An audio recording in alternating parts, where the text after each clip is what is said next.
श्री स्वामी समर्थ. मित्रांनो, कधी विचार केला आहे का की रोज सकाळी आपण जी पूजा करतो त्यात एखादी छोटीशी चूक आपल्याला कंगाल बनवू शकते आणि त्याच पूजेमधील एक छोटासा नियम आपल्याला करोडपती बनवू शकतो. अनेक लोक तक्रार करतात की आम्ही रोज देवपूजा करतो, स्वामींचे नाव घेतो, पण घरात पैसा टिकत नाही, सारखी भांडणे होतात, घरात आजारपण ठाण मांडून बसले आहे. नक्की चूक कोठे होते? आज आम्ही तुम्हाला सनातन धर्मातील एका अशा गुप्त रहस्याबद्दल सांगणार आहोत, ज्याचा उल्लेख खुद्द श्री स्वामी समर्थ सारामृत, विष्णू पुराण आणि शिवपुराणात आला आहे. ते रहस्य म्हणजे देवासमोर भरून ठेवलेला पाण्याचा तांब्या. होय, तुम्ही वाचले किंवा ऐकले असेल की पाणी ठेवावे, पण ते का ठेवावे, कोणत्या दिशेला ठेवावे, रात्री ठेवलेले पाणी सकाळी काय करावे, आणि सर्वात महत्त्वाचे म्हणजे विज्ञानाने यावर कोणता सर्वात मोठा खुलासा केला आहे. हे सर्व आज आपण या एकाच व्हिडिओमध्ये सखोल पाहणार आहोत. हा व्हिडिओ तुमच्या आयुष्यातील टर्निंग पॉईंट ठरू शकतो, म्हणून एक सेकंदही स्किप न करता शेवटपर्यंत नक्की पहा. चला, कमेंटमध्ये टाईप करा जय स्वामी समर्थ, श्री स्वामी समर्थ, आणि आपण सुरू करूया. भक्तांनो, आधी आपण हे समजून घेऊया की आपल्या शास्त्रात या उपायाला एवढे महत्त्व का दिले आहे. आपण कोणतीही थापा मारलेली माहिती सांगत नाही, तर शास्त्रातील पुरावे देतो. विष्णू पुराणातील संदर्भ. विष्णू पुराणाच्या 3ऱ्या खंडात स्पष्ट सांगितले आहे की नारायण हे स्वतः जलतत्वात निवास करतात. नार म्हणजे जल आणि अयन म्हणजे निवासस्थान. जेव्हा तुम्ही देवाच्या उजव्या बाजूला जल ठेवता, तेव्हा देवपूजेच्या वेळी जी सात्विक ऊर्जा, जे चैतन्य निर्माण होते, ते सर्व त्या जलामध्ये आकर्षित होते. जर तुम्ही पूजा करून पाणी ठेवले नाही, तर पूजेची ऊर्जा थेट भूमीमध्ये विलीन होते. तुम्हाला तिचा पूर्ण लाभ मिळत नाही. श्री स्वामी समर्थ सारामृतातील दाखला. अक्कलकोटचे स्वामी समर्थ महाराज हे दत्तात्रेय अवतार होते. त्यांनी नेहमी प्रपंचात परमार्थ शिकवला. स्वामी चरित्रात एक प्रसंग आहे जिथे एका भक्ताच्या घरात सतत गरिबी होती. स्वामींनी त्याला सांगितले होते, तुझ्या घरचे जल शुद्ध कर, अन्न शुद्ध कर, लक्ष्मी स्वतः चालत येईल. याचा अर्थ असा की देवाऱ्यात ठेवलेले पाण्याचे भांडे हे घरातील अन्नपूर्णा आणि लक्ष्मी तत्वाला जागृत करते. शिवपुराणातील रहस्य. शिवपुराणात जलाला अमृताचा अंश असे म्हटले आहे. भगवान शिवाचा अभिषेक आपण जलानेच करतो. देवासमोर ठेवलेले पाणी हे घरातील वास्तुपुरुषाला तृप्त करते, ज्यामुळे घरातील वास्तुदोष दूर होतात. आता वळूयात विज्ञानाकडे. आजकालच्या पिढीला प्रत्येक गोष्टीत विज्ञान हवे असते. मग ऐका. जपानचे प्रसिद्ध शास्त्रज्ञ डॉक्टर मसारू एमोटो यांनी पाण्यावर एक जगप्रसिद्ध संशोधन केले, ज्याला द हायडन मेसेज इन वॉटर म्हटले आहे. त्यांनी सिद्ध केले की पाण्याला स्वतःचे कान असतात, डोळे असतात, आणि सर्वात महत्त्वाचे म्हणजे पाण्याला स्मरणशक्ती असते. पाणी आपल्याला सभोवतालच्या प्रत्येक लहरींना, शब्दांना आणि भावनांना शोषून घेते. त्यांनी पाण्याच्या एका ग्लासमधून thank you, I love you आणि मंत्र उच्चारले आणि त्या पाण्याचे रेणू गोठवून मायक्रोस्कोपखाली पाहिले. तुम्हाला आश्चर्य वाटेल, त्या पाण्याचे रूपांतर अत्यंत सुंदर हिऱ्यासारख्या षटकोनी स्फटिकांमध्ये झाले होते. आता या विज्ञानाचा आणि आपल्या देवाऱ्याचा काय संबंध? जेव्हा तुम्ही देवाऱ्यात पाणी ठेवता आणि तिथे बसून जप करता, श्री स्वामी समर्थ किंवा ओम नमो भगवते वासुदेवाय म्हणता, तेव्हा त्या मंत्राची शक्ती ते पाणी शोषून घेते. ते साधे पाणी न राहता एक हाय एनर्जी लिक्विड बनते, ज्याला आपण तीर्थ म्हणतो.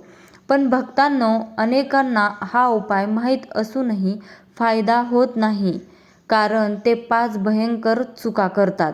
या चुका तुम्ही करत नाही ना, हे आत्ताच तपासा. काच किंवा प्लास्टिकचे भांडे वापरणे. काच आणि प्लास्टिक हे ऊर्जेचे कुचालक आहेत. ते मंत्रांची ऊर्जा शोषू शकत नाहीत. त्यामुळे नेहमी तांबे, पितळ आणि चांदीचाच तांब्याचा वापरावा. स्टीलचा वापर टाळावा. चुकीची दिशा. पाणी कधीही देवाच्या बाजूला, डाव्या बाजूला ठेवू नका. शास्त्रानुसार डावी बाजू ही शक्तीची असते आणि उजवी बाजू ही कर्माची व चैतन्याची असते. पाणी नेहमी देवाच्या उजव्या बाजूला म्हणजे तुमच्या डाव्या बाजूला असावे. भांडे उघडे ठेवणे. देव्हाऱ्यात ठेवलेले पाणी कधीही उघडे ठेवू नका. रात्रीच्या वेळी सूक्ष्मजीव आणि घरातील नकारात्मक ऊर्जा त्यात पडू नये म्हणून त्यावर नेहमी तांब्याची किंवा पितळीची छोटी प्लेट झाकून ठेवावी. सकाळी पाणी फेकून देणे. अनेक महिला सकाळी उठून ते पाणी बेसिनमध्ये ओतून देतात. ही सर्वात मोठी घोडचूक आहे. रात्रभर देवाचे आशीर्वाद घेतलेले ते पाणी थेट गटारात टाकणे म्हणजे लक्ष्मीचा अपमान आहे. अशुद्ध भांडे.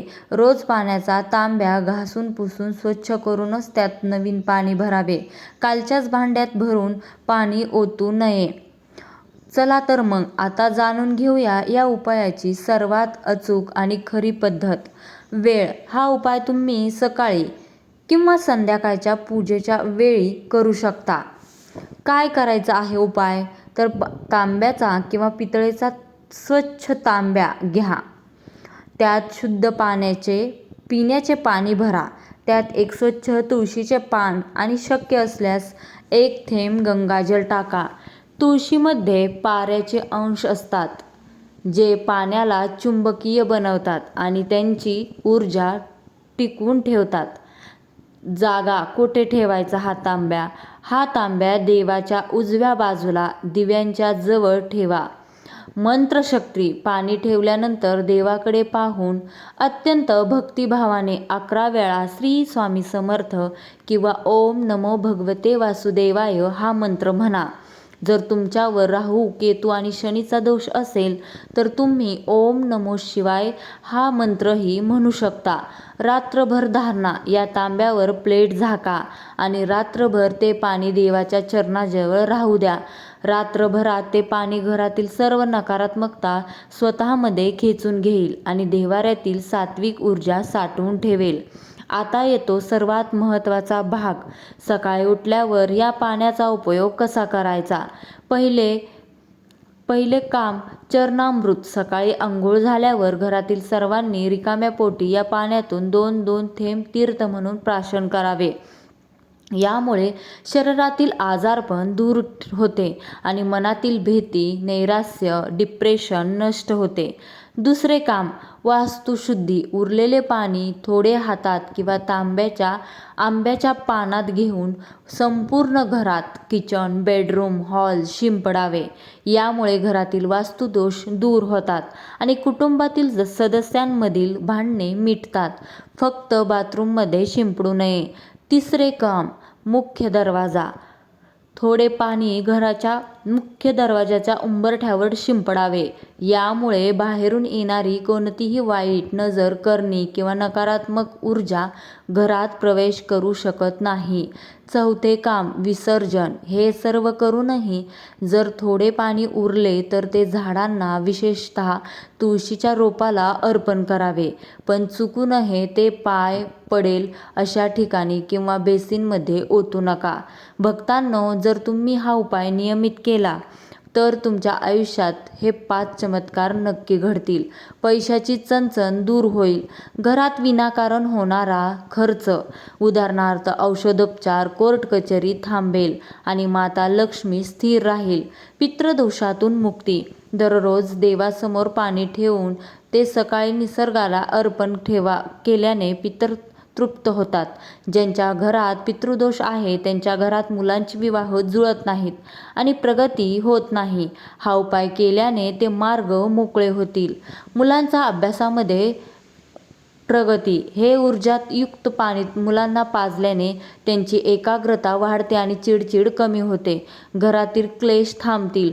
पती-पत्नीमधील वाद किंवा सासू-सुनेमधील भांडणे बंद होऊन घरात शांततेचे वातावरण निर्माण होईल. नकारात्मक शक्तींपासून संरक्षण. घरात जर कोणाला सारखे वाईट स्वप्न पडत असतील किंवा रात्री दचकून जागे होत असतील तर हा उपाय त्यांच्यासाठी रामबाण ठरणार आहे.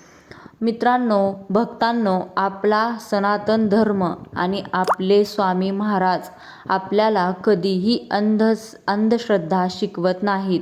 हा उपाय पूर्णपणे वैज्ञानिक आणि आध्यात्मिक तत्त्वांवर आधारित आहे. फक्त 11 दिवस पूर्ण विश्वासाने हा उपाय करून पहा.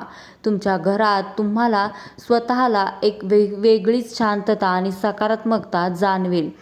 जर तुम्हाला हा व्हिडिओ मनापासून आवडला असेल तर स्वामींच्या इतर भक्तांपर्यंत आणि तुमच्या नातेवाईकांपर्यंत हा व्हिडिओ शेअर नक्की करा.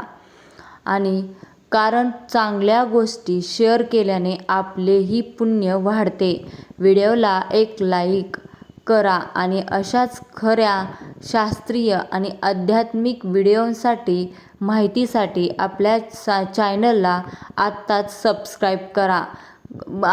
सबस्क्राईब करून बेल आयकॉन नक्की दाबा. तुमचा हा उपायाबद्दलचा अनुभव किंवा काही प्रश्न असतील तर खाली कमेंट बॉक्समध्ये नक्की लिहा. स्वामी महाराज म्हणतात, भिवू नकोस, मी तुझ्या पाठीशी आहे. चला पुन्हा एकदा जयघोष करूया. जय स्वामी समर्थ, श्री स्वामी समर्थ. धन्यवाद. भेटूया पुढच्या व्हिडिओमध्ये. तोपर्यंत श्री स्वामी समर्थ.